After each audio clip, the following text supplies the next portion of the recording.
O sige na, mga tulog na ta. Kaya arang palungo na natin suga. La, tinuod ng aswang. Aswang? Sa among panahon. Oo, As in, naa. storyahe daw ko la. Sa amo, sa Bohol. Nagit mi silingan nga wakwak, gibantugan nga wakwak. Akong igsuon, nga hinganlan og balas. Nainanok sa kakatri, paingon na to hapon. So, to lami lagi iyang katulog. Nakamata siya, kay nagsigalingaw og kot-kot sa iyang tiyan. So, ano to?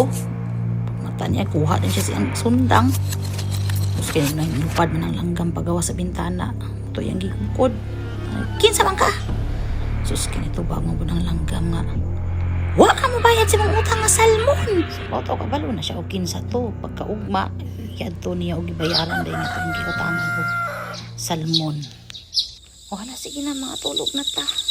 Kuya, wag bedtime story ni mula oy makatugma sa tagtarong. Good night.